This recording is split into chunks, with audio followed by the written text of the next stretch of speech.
Oke teman-teman Independent Training, kembali lagi di channel Independent Training dan kita akan melanjutkan dalam playlist Audisator Publik setelah kita membahas bukti audit dan pendukungnya. Kita akan masuk kepada pengumpulan data dan analisis data. Tentunya adalah data ini akan dijadikan bukti audit. Sebelum kita masuk lebih detail, seperti biasa teman-teman jangan lupa untuk subscribe, like, dan komen di channel Independent Training. Sekarang kita masuk kepada sistem program audit. Yang pertama ada audit atas saldo.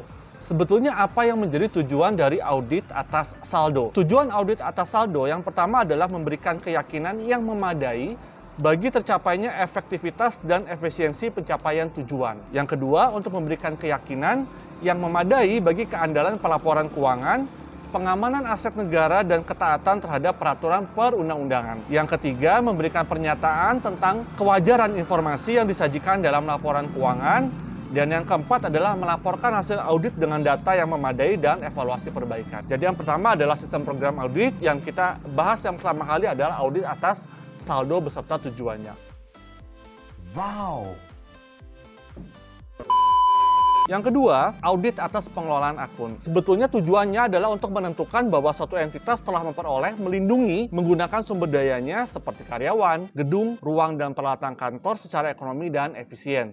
Selain itu juga bertujuan untuk menentukan dan mengidentifikasi penyebab terjadinya praktek-praktek yang tidak ekonomis ataupun tidak efisien, termasuk ketidakmampuan organisasi di dalam mengelola sistem informasi, prosedur administrasi, dan struktur organisasi. Itu adalah tujuan dari audit atas pengelolaan akun. Yang ketiga, itu adalah audit atas program penggunaan akun. Bertujuan untuk menentukan tingkat pencapaian hasil atau manfaat yang diinginkan, kesesuaian hasil dengan tujuan yang telah ditetapkan sebelumnya, dan menentukan apakah entitas yang diaudit telah mempertimbangkan alternatif lain yang memberikan hasil yang sama dengan biaya yang paling rendah. Kita akan berbicara efektivitas.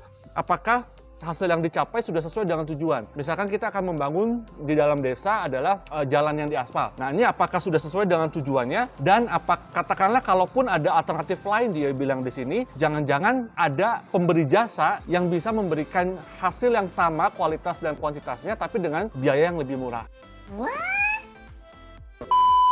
Artinya kalau kita bilang bahwa di dalam proses pengadaan ini kita tidak bisa melakukan proses penunjukan langsung. Artinya proses untuk pengadaan ini biasa kita lakukan dengan proses tender. Tujuannya adalah untuk menghindari adanya praktek dari nepotisme. Siklus pengumpulan data. Yang pertama ada wawancara, ada mereview dokumen, dan ada observasi. Tutup telah melakukan wawancara, mereview dokumen, dan observasi kita sudah dapatkan. Jadi kita coba lengkapi, kita kemarin membahas bukti audit, kemudian ditambahkan apabila perlu kita wawancara. Ada juga teknik mereview dokumen karena tidak perlu semua diwawancara.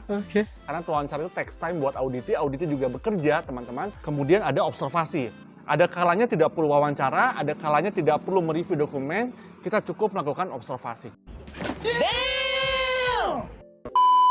Jadi wawancara, mereview dokumen, dan observasi itu bisa jadi dilakukan secara terpisah ataupun ada sesuatu yang perlu dikonfirmasi. Sehingga setelah kita melihat dokumen, kita melakukan wawancara. Setelah poin ke-1, 2, dan ketiga dilaksanakan, maka kita akan menutup dengan analisis.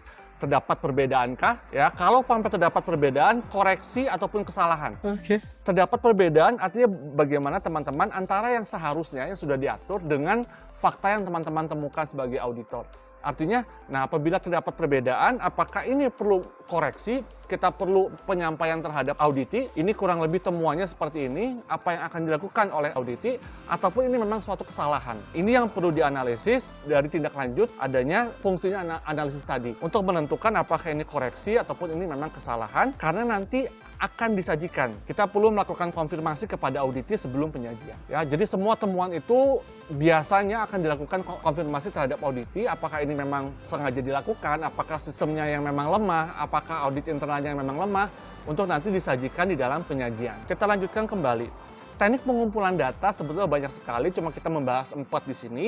Ada teknik prosedur analitis, penghitungan dan penggunaan rasio sederhana, analisis vertikal, kemudian juga bisa dengan teknik inspecting, cermat terhadap dokumen dan catatan, serta pemeriksaan fisik. Teknik conforming, penyelidikan yang memungkinkan auditor memperoleh informasi secara langsung dari pihak luar yang independen. Teknik inquiring, pertanyaan baik lisan maupun tulisan oleh auditor. Jadi kalau kita boleh menyampaikan sedikit bahwa di dalam masa COVID ini, auditor pun tidak kehabisan akal, ada beberapa pertanyaan yang melalui Google Form. Kemudian disampaikan kepada auditi. Setelah itu dari populasi sekian puluh yang ditanyai, kemudian diambil 2 ataupun 3 untuk diwawancara terkait tentang memverifikasi keterangan. Itu teknik pengumpulan data. Teknik analisis data kita bagi 2 menjadi kuantitatif dan kualitatif. Kuantitatif tujuannya mengembangkan dan menggunakan model matematik, teori-teori dan hipotesis yang dikaitkan dan mempunyai kejelasan unsur. Sementara kualitatif memiliki ruang lingkup yang lebih sempit dengan tingkat variasi yang rendah,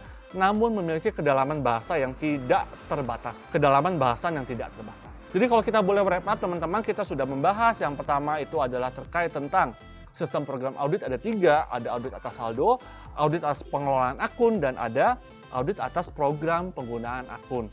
Kita juga sudah membahas sistem pengumpulan data, wawancara, mereview dokumen, dan observasi.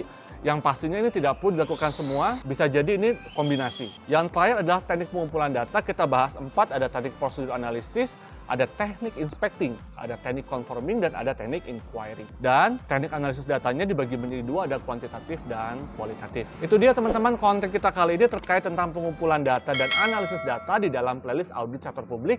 Semoga bermanfaat, stay terus di channel Independent Training.